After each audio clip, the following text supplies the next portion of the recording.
Merci pour ces moments précieux. Merci pour ta parole. Merci pour la louange. Merci parce que tu sièges au milieu des louanges de ton peuple. Seigneur, je prie pour ta parole qui va être annoncée et je prie que tu fasses de moi simplement un canal de bénédiction. Seigneur, je ne peux absolument rien sans toi. Je ne peux pas convaincre par ma propre persuasion, mais je prie que le Saint-Esprit, alors que je vais prêcher ta parole, que le Saint-Esprit puisse convaincre, que le Saint-Esprit puisse faire l'œuvre qui est bien au-delà de l'œuvre d'un homme. Seigneur, illumine les yeux de nos cœurs et je déclare ce matin au nom de Jésus que cette parole ne reviendra pas à elle sans avoir fait son effet. Jésus soit le bienvenu au milieu de nous. À toi toute la gloire, l'honneur et la louange. Et tout le monde dit Amen. Amen. Je suis très heureux de vous voir en grand nombre ce matin. Il y a une soif de Dieu au sein de notre Église. Quelqu'un dise Amen. Alors aujourd'hui, nous sommes dans notre dernier message de la série « Faire face à mes défis ». Nous avons marché avec le peuple d'Israël, on a quitté l'Égypte, on a traversé le désert, nous avons suivi la nuée, nous avons fait face à des impasses, mais aussi face à des peurs. Notre foi a été mise à l'épreuve et nous avons traversé ensemble la mer Rouge à pied sec. Et voilà que maintenant, nous nous retrouvons de l'autre côté de la mer Rouge et c'est là que nous allons nous arrêter. Le titre de mon message aujourd'hui, c'est le dernier défi. On a vu le défi de l'incompréhension, le défi de la peur, le défi de la foi. Et aujourd'hui, j'aimerais vous parler de ce dernier défi qui est le défi de la frustration. Ça vous arrive d'être frustré des fois ? Voici la définition du mot frustration. C'est l'état d'une personne n'ayant pas pu satisfaire un désir et l'ayant refoulé. J'ai un exemple par rapport à ça. Des fois, le mardi soir, je suis dans la prière, la louange et je me nourris de la parole de Dieu. Mais des fois, à une certaine heure, surtout vers 21h30, quand je n'ai pas mangé, mon ventre crie famine. Et bien sûr, je pense à Dieu, mais je pense aussi au gâteau au chocolat qui m'attend à la maison. Et je prends la voiture et là, mes papilles, là, elles sont en train de saliver. Et je m'approche tout content, limite en louange et en adoration devant le frigo. Et lorsque j'ouvre le frigo, je m'aperçois qu'il n'y a plus de gâteau. Et c'est ma fille qui a bien sûr mangé le gâteau. Frustration! Je ne sais pas si ça vous est déjà arrivé d'être à la caisse, vous étiez pressé, par exemple, les courses de Noël, et ça fait à peu près 25 minutes que vous attendez. Et là, il y a quelqu'un qui arrive derrière vous depuis 30 secondes, et il y a une caisse qui s'ouvre juste à ce moment-là. Et la caissière dit, bon, on ouvre cette caisse. Et la personne, sans vergogne, elle trace à la caisse, et puis elle passe, et vous êtes là, vous vous êtes fait coincer. Qui a déjà eu cette frustration ? Ce matin, je me déverse auprès de vous, je confesse tout. J'ai été frustré par ça aussi. Vraiment. Et j'ai étudié la frustration et c'est assez intéressant parce que la frustration, c'est une émotion secondaire. Qu'est-ce que ça veut dire ? Ça veut dire que c'est un amalgame de deux autres émotions. Pour qu'il y ait une frustration, il faut qu'il y ait de la tristesse et il faut qu'il y ait de la colère. Et en fonction des personnalités, il y a une émotion qui va être supérieure à l'autre. Mais la frustration, c'est la tristesse et la colère. Et je peux vous dire une chose, c'est que le peuple d'Israël est passé et passera encore par des temps de frustration, des temps de colère, des temps de tristesse qui vont engendrer bien des choses. Et on va le voir ensemble ce matin. Mais pourtant, ça semble bien commencer au départ parce que lorsque Dieu les fait traverser la mer Rouge, ils sont dans une explosion de louanges. Ils vont prendre le tambourin et ils vont célébrer Dieu. Et d'ailleurs, dans le livre de l'Exode, au chapitre 15, au verset 1, voici ce que la Bible dit.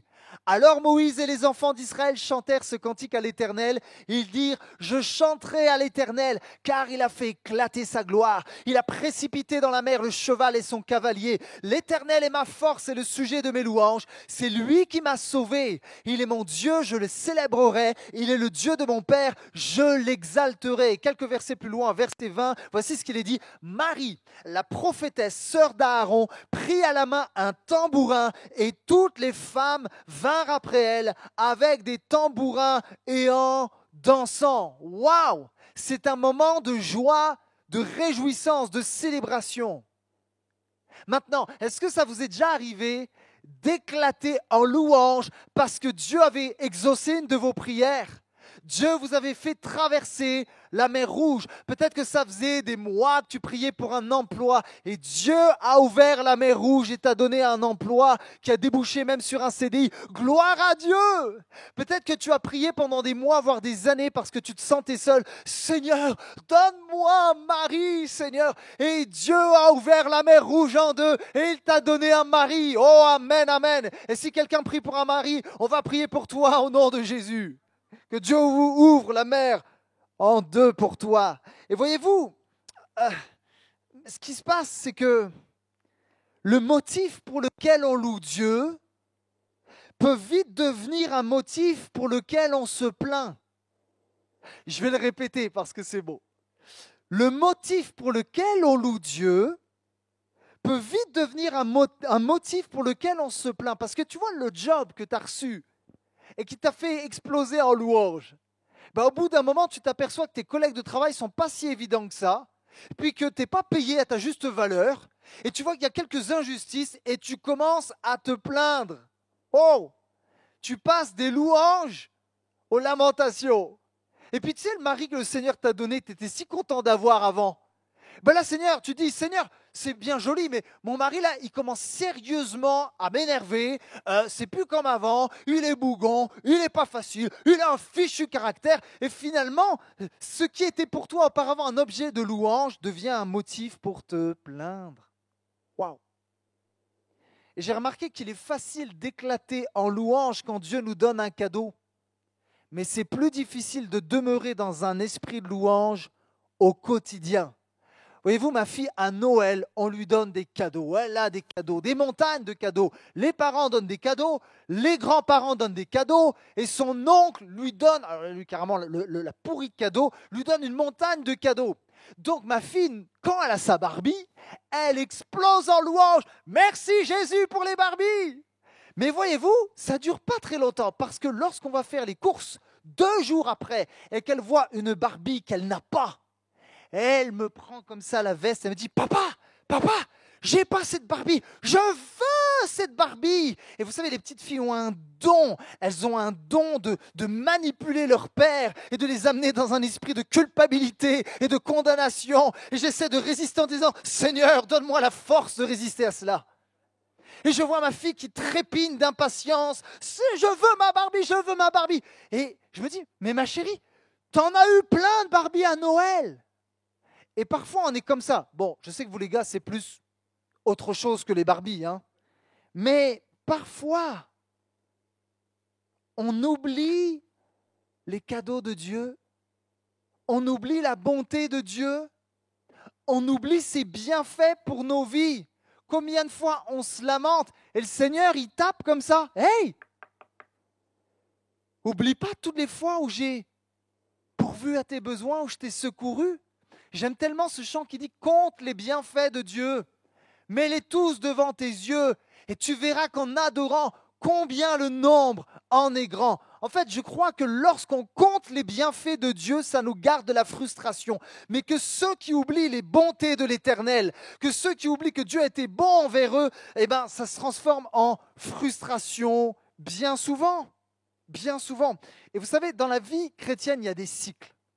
Il y a un cycle où tu es en mode abondance, ça c'est des modes cadeaux, Dieu pourvoit, c'est extraordinaire, mais tu as des périodes d'attente.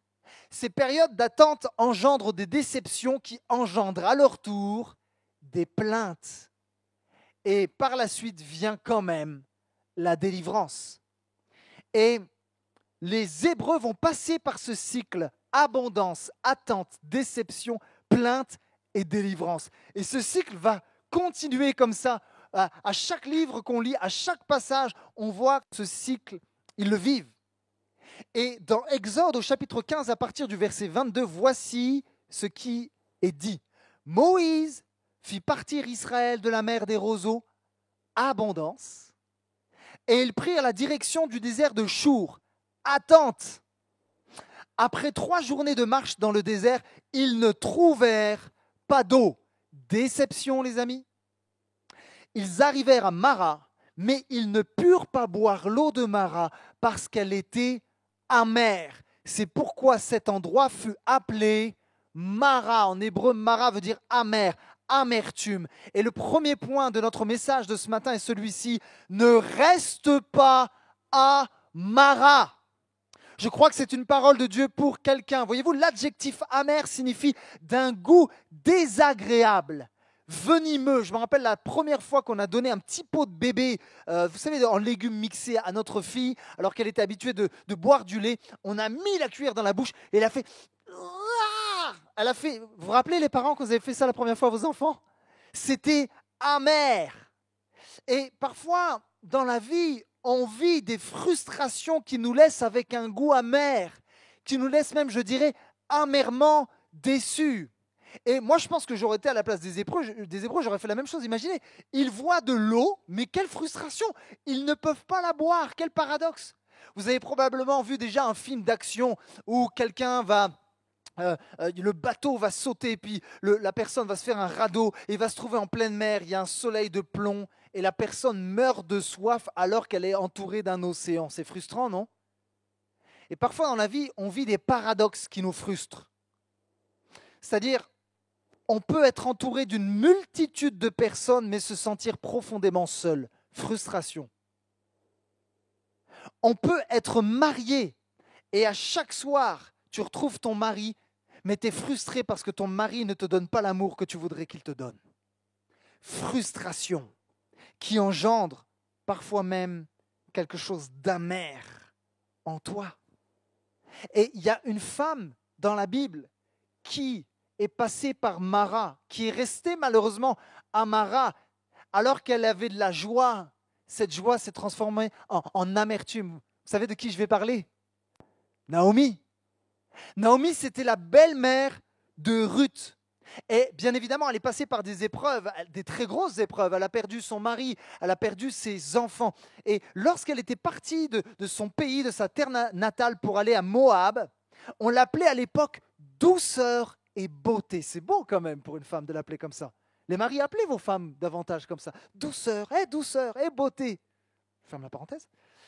Elle revient maintenant, après des années à Moab, sur sa terre natale. Mais là, l'épreuve l'a rendue amère. Et les gens qui l'a côtoyée auparavant, elle devient comme méconnaissable. Et à son arrivée, on s'apitoie sur son sort. Les épreuves l'ont transformée. Ce n'est plus la femme qu'on a connue. Naomi ne supporte plus d'ailleurs qu'on l'appelle douceur. Et elle prie les femmes de l'appeler désormais amère en leur disant, ça c'est dans Ruth 1, à partir du verset 20, « Ne m'appelez pas Naomi, appelez-moi Mara, car le Tout-Puissant m'a rempli d'amertume. » Voyez-vous, je vais vous faire une confession. À plusieurs reprises dans ma vie, j'ai combattu avec l'amertume. Je me rappelle, il y a quelques années de cela, il y a un frère d'une église, pas dans cette église, c'était dans une autre. Il est venu me voir. Et ce frère, malheureusement, m'a porté des intentions qui étaient fausses. Et lorsqu'il m'a dit certaines choses, c'était comme un hypercute que j'ai reçu, comme un coup de poignard dans le cœur. Et ces paroles ont commencé à me remuer et à faire jaillir au-dedans de moi une certaine amertume à son égard. Mais je me suis dit ceci. En fait, quand tu reçois un coup, c'est pas forcément sur le coup que tu as mal. Vous savez, à l'époque, moi, j'étais bagarreur quand je ne connaissais pas Dieu. Et des fois, je donnais des coups et je recevais des coups dans la tête. Mais quand tu es à chaud, tu ne sens pas le coup. En revanche, le lendemain matin, quand je me réveillais avec un cocard, là, j'avais mal et il fallait que je mette de la glace. C'est pareil, quand tu reçois un coup d'épée, une parole blessante, sur le coup, ce n'est pas forcément là que l'amertume vient, c'est après. Pourquoi? Parce qu'après, ça brasse dans ton esprit. Quand tu t'endors, quand tu te lèves, et c'est exactement ce que j'ai vécu. Et j'ai d'ailleurs une histoire par rapport à cela. qui est assez parlante. Voici ce que cette histoire nous dit. Un homme qui venait de se faire mordre par un serpent à sonnette fut transporté d'urgence à l'hôpital. Il demanda au docteur si sa vie était en danger et ce dernier lui répondit, c'est tellement parlant, la morsure ne vous tuera pas, mais le poison risque de le faire. Vous voyez où je veux en venir? Les morsures que les autres vous ont infligées sont douloureuses, c'est vrai, mais ne sont pas mortelles, les amis. Par contre, c'est notre manière de réagir face à ces morsures qui risquent de nous détruire peu à peu. En fait, l'amertume est comme un venin sournois, capable d'abord d'empoisonner notre esprit avant de s'attaquer à nos relations. Ce que l'amertume vient faire, c'est qu'elle remue des sentiments charnels en toi. Et à chaque fois que je me battais dans mes pensées à cause de la blessure que ce frère m'avait infligée, c'est comme si l'esprit me disait « Hey, Greg, ne reste pas à Mara, parce que si tu restes à Mara, alors il va y avoir comme un système d'autodestruction en toi. Mara va voler ta joie, Mara va voler ta paix, Mara va voler ta louange. Grégory, sors de Mara. » Et l'Esprit de Dieu peut-être ce matin veut parler à quelqu'un en disant « Est-ce que tu es un Mara? Est-ce que tu as été amèrement déçu ?» Et Dieu te dit ce matin « Il faut que tu sortes de Mara parce que je t'aime. Je ne veux pas te détruire, mais je veux bâtir ta vie. » Que quelqu'un dise Amen. Voyez-vous, l'Épître aux Hébreux, au chapitre 12, à partir du verset 15, dira ceci, c'est un avertissement.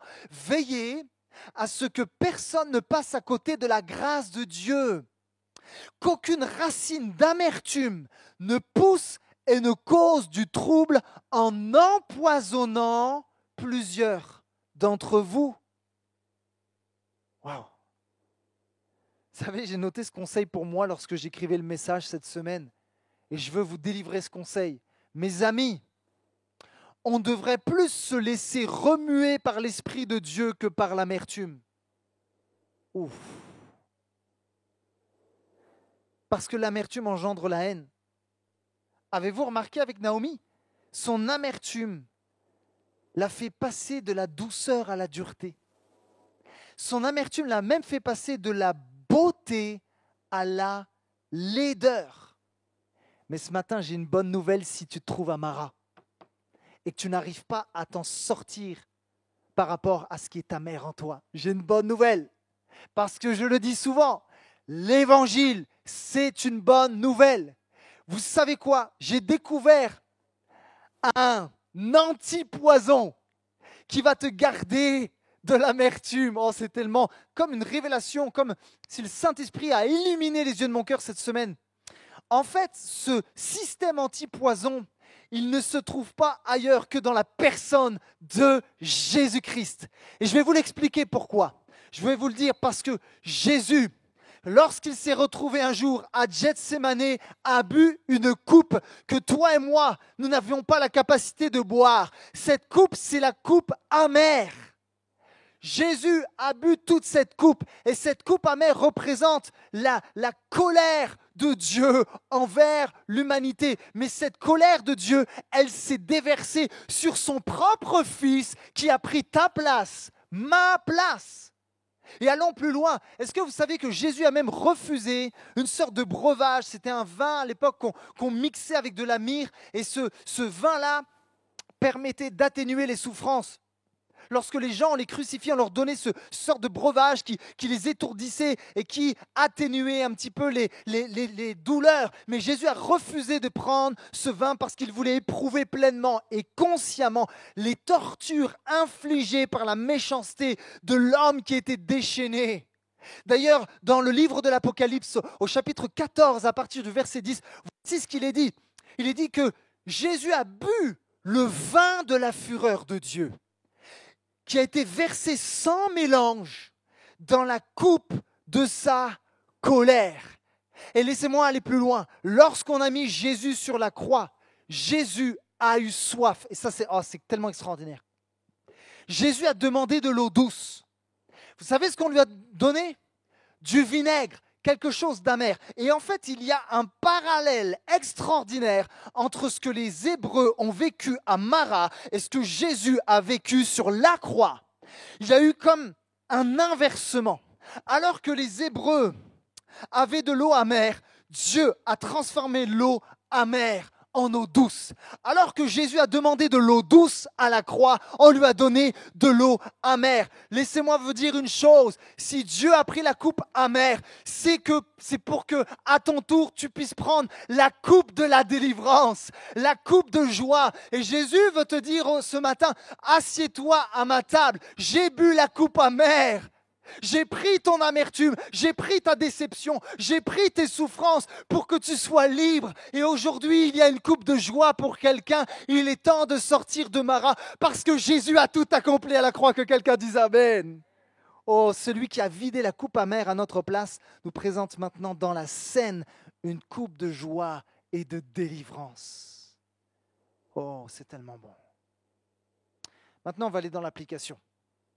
Il y a quelques étapes pour sortir de Mara.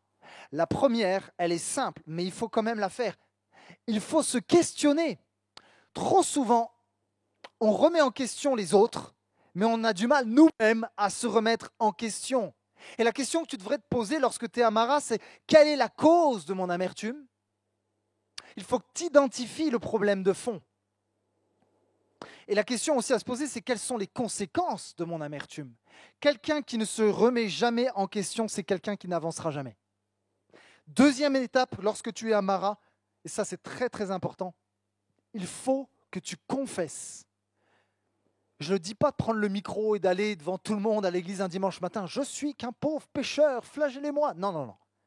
Mais vous devez le confesser à Dieu premièrement, mais vous devez aussi le confesser à un frère et une sœur, je dirais, de confiance. Parce que la Bible parle de la confession, et d'ailleurs dans Proverbe 28 au verset 13, voici ce que la Bible dira, « Celui qui cache ses fautes ne prospérera pas. Celui qui les avoue et les délaisse obtiendra miséricorde. » Une autre version dira, « Celui qui cache ses transgressions ne réussira pas. » Il y a des gens qui s'étonnent parfois d'avoir des portes fermées. « Seigneur, comment ça se fait que j'ai un ciel d'airain sur ma tête, les autres sont bénis ?» Parce que tu gardes des choses en toi, tu gardes une amertume, tu gardes peut-être des ressentiments qui attristent l'Esprit de Dieu et cela te bloque. Mais j'aimerais vous dire, la confession est libératrice. Parce que quand tu confesses, alors Dieu ouvre les portes. Oh! Celui qui cache ses transgressions ne réussira pas, mais on aura compassion de celui qui les reconnaît et les abandonne. Troisième étape. Lorsqu'on décide de confesser, il faut aussi se positionner. Parce que lorsqu'on confesse les choses, il y a des combats derrière parfois. Il y a des tentations qui arrivent. Mais je crois qu'il faut prendre la décision de se dire, je ne porterai plus le manteau, un manteau d'amertume. Mais je vais porter un manteau de reconnaissance, un manteau de joie, un manteau de louange. Alléluia. Et quatrième étape, il vous faut laisser toute la place à Dieu pour qu'il prenne le contrôle. Lorsque quelqu'un nous fait des coups bas et qu'on est frustré et amer, on veut régler ça avec nos propres forces, notre propre intelligence.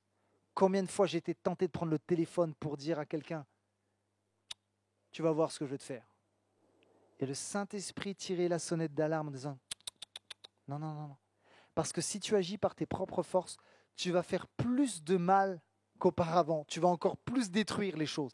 Laisse-moi faire et fais-moi confiance que je suis ta justice. Et que dans mon timing et en mon temps, je te ferai justice. Amen. Et je terminerai mon premier point par ce texte de l'apôtre Paul qui a écrit aux Éphésiens, Éphésiens 4 à partir du verset 30. Voici ce que la Bible dit. « N'attristez pas le Saint-Esprit de Dieu, par lequel vous avez été scellés pour le jour de la rédemption. Que toute amertume, toute animosité, toute colère, toute clameur, toute calomnie et toute espèce de méchanceté disparaissent du milieu de vous. Soyez bons. » Je crois que Dieu veut nous parler ce matin. Je le répète. Soyez bons les uns envers les autres, compatissants, vous pardonnant réciproquement comme Dieu vous a pardonné en Christ. Amen. Alors ce matin, pour conclure ce premier point, Dieu te dit, mon fils, ma fille, mon ami, il est temps de sortir de Mara. Vous voulez bien qu'on sorte de Mara ensemble? Amen. Laissons Dieu nous prendre par la main et nous guider. Alléluia. La suite du texte dans Exode, parce qu'on est toujours à Mara, et Mara va engendrer quelque chose, des réactions dans le cœur des Hébreux. Et juste après, dans Exode 15, à partir du verset 24, voici ce que la Bible dira. Le peuple murmura contre Moïse en disant « Que boirons-nous » Et cette amertume, elle va engendrer la quatrième chose dans le stade. Vous savez, il y a dans le stade, dans le cycle, en tout cas, il y a l'abondance, il y a l'attente, il y a la déception. Et là, cette déception, parce qu'ils ne peuvent pas boire, va engendrer des plaintes, des lamentations, des murmures. Et mon deuxième point de ce message aujourd'hui est celui-ci, le piège des murmures.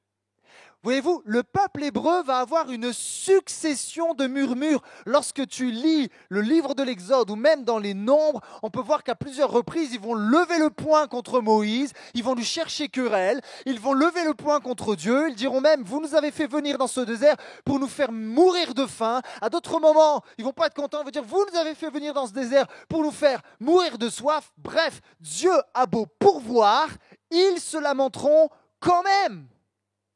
Et en fait, je me suis dit ceci, c'est vrai qu'on a quand même le don de grogner. Je ne sais pas si c'est typiquement français, mais moi, en tout cas, c'est l'heure des confessions, je grogne. Oui, ça m'arrive même en tant que pasteur de grogner.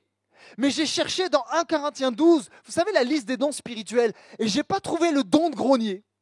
Ça n'existe pas dans la liste des dons spirituels, le don de grogner.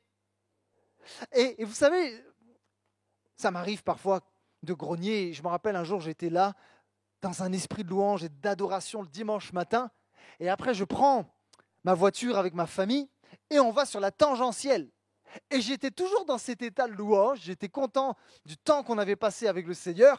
Et là, il y a quelque chose qui m'a fait passer d'un esprit de louange à un esprit de murmure. Je suis tombé nez à nez avec le panneau 70 sur la tangentielle. Et j'ai commencé à rouler. Mais comment ça? Déjà qu'à 90, j'ai l'impression de me traîner. Mais à 70, c'est impossible. C'est du n'importe quoi. Moi, je vais écrire à la préfecture. C'est inadmissible. Je sais pourquoi ils font ça. C'est pour nous mettre des PV, pour mettre de l'argent dans les caisses de l'État et blablabla et blablabla. Je suis passé de la louange au murmure. Combien de fois et combien souvent on passe d'un esprit de louange à un esprit de lamentation? Aïe, aïe, aïe. Et vous savez pourquoi on murmure? Je pourrais vous évoquer plusieurs raisons, mais je vais me tenir sur une chose. Je crois que souvent on murmure car nous estimons que nous méritons quelque chose. Vous savez, le murmure, j'ai écrit cette citation, c'est la chair qui réclame ses droits. Et Jésus va donner à ce sujet une parabole. Vous savez, la parabole des ouvriers de la première heure. Vous vous rappelez? Les ouvriers de la première heure vont venir dès le matin et ils vont bûcher, ils vont travailler. Et là, il y a les ouvriers de la dernière heure qui arrivent tranquilles la dernière heure. Et à la fin de la journée, le patron arrive et il va leur donner le même salaire. Et les ouvriers de la première heure vont dire « Mais comment ça? Mais nous, on mérite mieux? Mais c'est injuste? On va monter un syndicat, force ouvrière, et on va aller se plaindre? C'est inadmissible. Comment ça se fait que ceux qui ont moins travaillé gagnent mieux que nous? » On n'est pas comme ça parfois. Et comment ça se fait que ce frère, il est plus béni que moi, et patati patata, et quand les choses ne nous plaisent pas, ou qu'on a l'impression que Dieu fait grâce à des gens qui sont moins spirituels que nous, on se met à dire, mais Seigneur, c'est n'importe quoi, lui, il ne mérite pas, sauf que, aïe, aïe, aïe, aïe, notre intelligence, notre manière de penser, notre logique, en fait, de la justice humaine, elle n'est pas la même logique que dans le royaume de Dieu. Notre logique à nous, elle se juge sur l'équivalence. Si j'ai travaillé tant d'heures, alors je dois gagner tant d'argent. C'est une logique qui se base sur le mérite. Mais la logique du royaume de Dieu se base sur l'amour inconditionnel.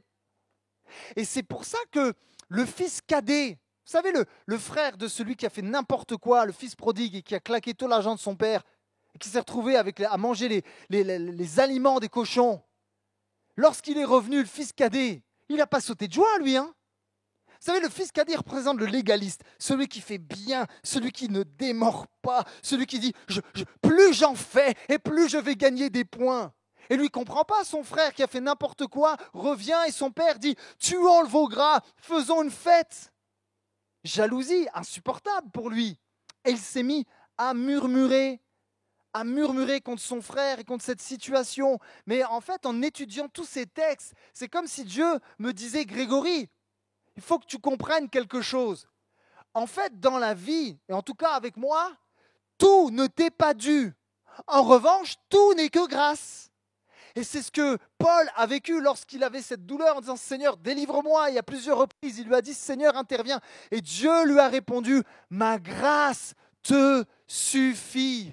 Alors j'aimerais encourager quelqu'un qui peut-être murmure en disant « C'est injuste, pourquoi lui, il a plus que moi ?» ou « Pourquoi ceci ?» ou « Pourquoi cela ?» Le Seigneur veut te dire « Ma grâce te suffit ». Est-ce que tu te plains dans ton travail? Le Seigneur veut te dire « Ma grâce te suffit ». Tu te plains de ton mari? Ma grâce te suffit. Je sais que j'entends pas beaucoup d'amen. Ma grâce te suffit. Et Paul écrira dans Philippiens 2, au verset 14, « Faites tout sans murmure ». Dans le grec, murmurer signifie manifester un déplaisir secret. En fait, il y a des murmures intérieurs. Vous savez que le Seigneur, il entend quand même nos murmures intérieurs. Même si on fait le très très spirituel le dimanche matin, lui, il scanne tout. On ne peut pas gruger avec le Saint-Esprit. Oh là. L'apôtre Paul dira, ne soyez pas de perpétuels mécontents ou hésitants. Mettez-vous en garde contre un esprit de contestation et de doute. Alors personne ne saura vous trouver en faute. Vous pourrez vous présenter en homme irréprochable, net de toute fausseté, en authentique enfant de Dieu, au sein d'une humanité dégénérée et corrompue. Je crois, mes amis, que lorsqu'un enfant de Dieu murmure, il est une pierre d'achoppement pour d'autres, mais il est aussi un contre-témoignage. Parce que c'est exactement ce que Paul dira, afin que vous soyez irréprochables. Waouh! Maintenant, il y a quand même quelque chose d'étonnant avec Dieu. Et là, excusez-moi, s'il y a quelqu'un qui est légaliste, vous allez transpirer un petit peu, mais ne vous inquiétez pas, j'arrive. C'est incroyable, parce que même quand on pêche, même quand on murmure, même quand on trébuche, vous savez quoi? Dieu nous bénit quand même. Alors je sais que certains disent « Oh là là, mais qu'est-ce qu'il est en train de prêcher le pasteur ?» Il est en train de dire qu'on peut pécher et tant qu'on pêche, Dieu va nous bénir et wouhou, on fait ce qu'on veut. Vous inquiétez pas, j'arrive. Et dans Exode 15, 25, voici ce que Moïse va faire. Alors que le peuple murmure, Moïse cria à l'Éternel et l'Éternel lui indiqua un morceau de bois qu'il jeta dans l'eau et l'eau devint douce. Malgré les murmures, Dieu a pourvu et a béni son peuple. Et j'aimerais juste attirer votre attention sur l'attitude de Moïse. Vous savez, des fois, je parle à des pères, ou je parle à des responsables, ou je parle à quelqu'un qui a un travail qui n'est pas toujours évident, vous avez des gens à gérer. Vous savez, les relations humaines, c'est dur à gérer. Des fois, les gens nous posent la question avec les pasteurs, c'est quoi? C'est dur de prêcher? Non, le plus difficile dans le ministère, mais aussi dans la vie, c'est de gérer les relations humaines. Parce que les relations humaines, c'est très sensible. Ça peut s'unir vite, mais ça peut aussi se diviser vite. C'est pour ça qu'il faut veiller. Et Moïse, au lieu de se plaindre, il m'énerve cela, comme parfois on peut le faire.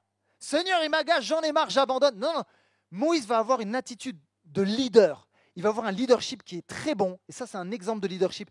Il va, au lieu de se lamenter, il va plaider en faveur de ceux qui murmurent. Laissez-moi vous dire une chose. Lorsque tes enfants t'agacent, au lieu de dire à Dieu, Seigneur, ma fille m'énerve, mon fils, plaide pour tes enfants auprès de Dieu. Comme Abraham aussi a plaidé en faveur de Sodome et Gomorrhe. Ça, c'est la bonne attitude. Et on voit que Dieu a pourvu. Dieu a pourvu. Alors on pourrait se dire, mais c'est génial! En fait, je peux flirter avec le péché et Dieu va quand même me bénir. Alléluia, gloire à Dieu. Sauf que, au bout d'un moment, Dieu, il dit stop. C'en est assez.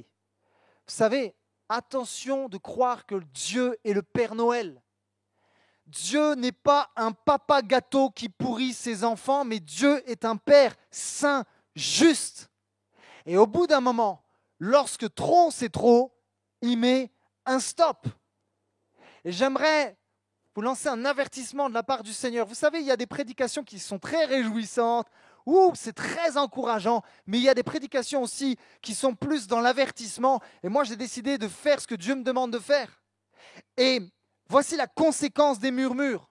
Elle se trouve dans le livre des Nombres au chapitre 11 à partir du verset 1. Il est dit, le peuple murmura et cela déplut aux oreilles de l'Éternel. Lorsque l'Éternel l'entendit, sa colère s'enflamma.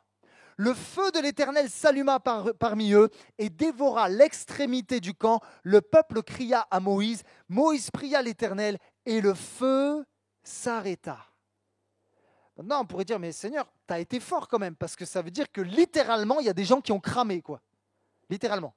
Dieu a fait descendre son feu, il a dit, j'en peux plus, stop, c'est bon, ça va 2 minutes.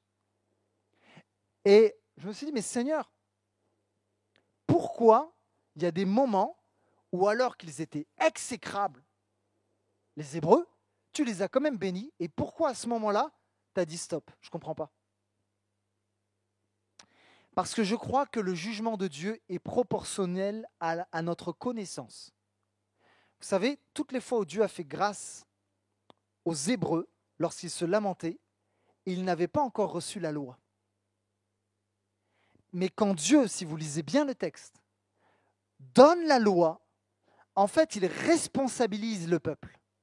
Et là, ils n'ont plus d'excuses parce que Dieu leur a donné les 10 commandements. Donc, ils connaissent les attentes de Dieu envers eux. Mais ce qu'ils font, c'est qu'ils continuent à aller à l'encontre de la volonté de Dieu. Et là, Dieu, à un moment, il dit « Stop, c'en est assez ». Quelqu'un a dit, voyez-vous, Dieu va passer sur nos écarts de langage et les accepter pendant le temps de notre enfance spirituelle. Mais il va punir sévèrement une fois que nous sommes parvenus à plus de maturité. Et on le voit avec Moïse. J'ai toujours trouvé ça injuste d'ailleurs. Quand Moïse, Dieu va lui demander de parler au rocher. Et au lieu de parler au rocher, ce qu'il va faire, c'est qu'il va prendre le bâton et il va frapper le rocher. Et à cause de cette attitude, Moïse sera privé de rentrer dans la terre promise. Je me suis dit, Seigneur, c'est pas juste. Il a pété un câble une seule fois. Et une seule erreur, c'est fini. Vous savez pourquoi ? Parce que, je ne veux pas trop m'écarter du message, mais c'est important que je vous le dise. Lorsqu'on est en responsabilité, lorsqu'on est un responsable spirituel, vous savez, les responsables spirituels, oui, c'est les pasteurs, mais c'est aussi des pères de famille, par exemple. Eh bien, plus on a de responsabilité et moins nous avons de liberté. Il y en a, ils croient que plus le Seigneur me donne de pouvoir, de titres ou de responsabilité, plus je vais pouvoir me permettre de faire des choses, de commander, de faire ceci. Non, c'est le contraire. Plus tu as de responsabilité et moins tu as de liberté. C'est-à-dire que lorsqu'un leader spirituel se permet de faire ça, souvent les gens, ils vont en entraîner plein d'autres et ils vont se permettre de faire beaucoup plus. La parole de Dieu dira même que ceux qui enseignent seront jugés plus sévèrement. Je referme la parenthèse, mais c'est important que je vous le partage. Alors, dans l'application, mes amis, lorsqu'il y a des murmures, il faut faire quoi? Je crois qu'on a tous une mission. Ce n'est pas que au pasteur de le faire. Premièrement, il faut que tu apprennes à faire taire tes murmures intérieurs. Il faut que tu prennes autorité sur la chair avec l'aide du Saint-Esprit, avec l'aide de la parole de Dieu. Deuxièmement, et ça, je vous donne l'autorité de le faire. Si vous entendez des murmures, vous êtes en droit, frères et sœurs, de faire taire les murmures. Pourquoi ? Parce que c'est biblique, tout simplement. Et à ce propos, dans Nombre 13 au verset 30, c'est exactement ce que Caleb a fait lorsque le peuple a commencé à murmurer. La Bible dit, Caleb fit taire le peuple qui murmurait contre Moïse, et il dit, montons et nous prendrons possession du pays, car nous serons vainqueurs. Caleb était animé d'un autre état d'esprit, d'une autre mentalité. Vous savez, il y a des gens parfois qui passent leur temps à voir ce qu'ils ne voient pas. Mais Caleb a décidé de fixer ses yeux sur Dieu en disant, il y a peut-être des géants, il y a peut-être des difficultés, mais si Dieu est avec nous, qui sera contre nous? J'aimerais encourager le peuple de Dieu ce matin. Arrête de rester à murmurer à l'intérieur de toi ou à l'extérieur et de voir juste ce qui ne va pas, mais commence à louer Dieu pour ce qu'il est et pour ce qu'il a fait dans ta vie. Parce que quand tu es animé d'un zèle et d'une foi, alors tu n'es pas une pierre d'achoppement, mais tu deviens une source de bénédiction pour ceux qui t'entourent. Oh, ton but n'est pas de faire en sorte que les gens restent à Mara, et ton but et ta responsabilité, c'est d'amener les gens à Canaan. Oh là là. Alors pourquoi il faut faire taire nos murmures déjà internes, mais aussi les murmures externes? Parce qu'il n'y a rien de plus communicatif que les murmures. Lorsqu'on ne tait pas les murmures, on risque d'entraîner une multitude de personnes avec nous. En fait, les murmures, s'ils sont encouragés, c'est-à-dire s'ils trouvent une cellule accueillante, c'est là que ça commence à s'infecter. Dès qu'il y a une cellule accueillante. Mais si les cellules se ferment au murmure, alors je crois que la bénédiction de l'Éternel demeurera au milieu de nous. Et d'ailleurs, c'est exactement encore une fois ce qui s'est passé dans Nombre 14, 36, les murmures qui se répandent. La Bible dit les hommes que Moïse avait envoyés explorer le pays et qui, à leur tour, avaient fait murmurer contre lui toute la communauté en décriant le pays. Vous savez, quand quelqu'un murmure, ça se répand comme une traînée de poudre. Le murmure va même parfois amener de la crainte, amener de la peur, amener des fausses interprétations. Et ça va nous faire perdre du temps parce que lorsqu'on murmure et qu'on accueille le murmure, on se focalise sur les mauvaises choses au lieu de se focaliser sur la bonne chose. Waouh! Et voici l'avertissement de Dieu pour notre Église ce matin, pour ma vie, pour nos vies. Il se trouve dans Nombre au chapitre 14 à partir du verset 22. La Bible dira: tous les hommes qui ont vu ma gloire, c'est Dieu qui parle, et les signes que j'ai opérés en Égypte et dans le désert, qui m'ont tenté déjà 10 fois et qui n'ont pas écouté ma voix, tous ceux-là ne verront pas le pays que j'ai juré de leur père, à leur père de leur donner. Tous ceux qui m'ont outragé ne le verront pas. Waouh!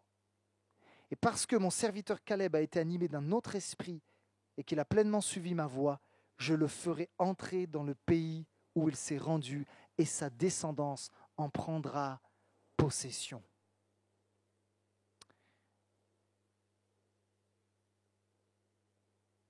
Je me permets de me déverser ce matin et de vous parler vraiment cœur à cœur. Vous savez, parfois, j'ai entendu des gens qui disaient « je ne ressens pas la présence de Dieu ». Ou quand je vais dans mon église, je pars en général, enfin, dans certaines églises, mais je l'ai entendu ici aussi, je ne ressens pas la présence de Dieu. J'ai l'impression qu'il y a un ciel qui est fermé. J'ai l'impression qu'on pourrait vivre plus, mais il y a comme quelque chose qui est bloqué. Vous avez déjà senti ça dans vos vies? Moi, je l'ai vécu. Mais la Bible nous montre clairement qu'il y a des conséquences lorsqu'on se tient dans le murmure. Et laissez-moi vous dire, même si c'est dans l'Ancien Testament, c'est pas parce que c'est l'Ancienne Alliance qu'il faut tout mettre à la poubelle, les amis. L'Ancien Testament, c'est l'ombre des choses à venir. Et laissez-moi vous dire que si ceux qui se tenaient dans le murmure n'ont pas pu accéder à la terre promise, c'est toujours valable pour la Nouvelle Alliance. Moi, je crois que Dieu parfois bloque sa bénédiction parce qu'il est attristé, parce que son esprit est attristé par des attitudes, par des comportements, par des murmures, dans nos maisons, parfois dans nos églises. Ça peut être à notre travail. Dieu ne peut pas bénir lorsqu'il y a le murmure. Waouh! Alors j'aimerais vous encourager et m'encourager moi-même en vous disant ceci. Soyons animés de la même mentalité que Josué et Caleb. Amen. alors que j'appelle le groupe de louanges à s'approcher. Je conclurai par ce troisième point. Alors, c'est quoi la clé pour sortir des frustrations? C'est quoi la clé pour sortir de Mara? Pour que ce qui est bloqué dans ma vie puisse à nouveau se débloquer. Nous avons besoin d'une chose qui est cruciale, vitale pour nous et pour notre Église. Nous avons besoin de revenir au cœur de la louange. Voyez-vous, on a parlé de ces cycles dans la vie chrétienne, abondance, attente, déception, plainte. Mais dans ce cycle, le dernier mot, vous savez c'est lequel? C'est le mot délivrance. Laissez-moi vous dire une chose, la louange amène une délivrance. Lorsque Paul et Silas étaient enfermés en prison et que les portes étaient fermées, qu'est-ce qui a ouvert les portes? C'est la louange. Qu'est-ce qui peut débloquer le ciel et amener un ciel ouvert sur notre église? C'est la louange. Tu veux un ciel ouvert dans ta maison. Tu veux un ciel ouvert dans ton couple. Tu veux un ciel ouvert pour tes enfants. Tu as besoin de revenir au cœur de la louange. Amen. Amen. Et j'ai fait ce constat, c'est tellement incroyable. Vous savez, lorsque les Hébreux ont traversé à pied sec, qu'ils se sont retrouvés de l'autre côté de la mer Rouge, ils ont pris les tambourins, ils ont commencé à louer Dieu, ils ont commencé à célébrer l'Éternel. Et avez-vous remarqué que quand ils célébraient l'Éternel, il n'y avait pas de temps pour les murmures? Il n'y avait pas de temps pour toutes ces choses qui font perdre du temps. En fait, quand tu choisis de revenir au cœur de la louange, vous savez ce que ça fait? La louange te fait prendre de la hauteur. Ça, c'est extraordinaire. En fait, elle nous fait quitter le lieu de frustration pour aller vers l'adoration. Et j'ai un texte pour quelqu'un, je sais que c'est pour quelqu'un, j'étais travaillé en préparant ce message. Il y a un texte pour quelqu'un, ce matin, qui se trouve dans le psaume 42, 12. Il y a quelqu'un, tu es venu et t'es à Mara. Tu as revêtu un manteau d'amertume. Ça crée même en toi des murmures. Et ça crée des blocages. Mais le psaume 42, 12 dira « Pourquoi t'as battu mon âme ?» Le psalmiste parle à son âme, il s'encourage lui-même. « Pourquoi gémis-tu au-dedans de moi ?» Et là, il va se ressaisir.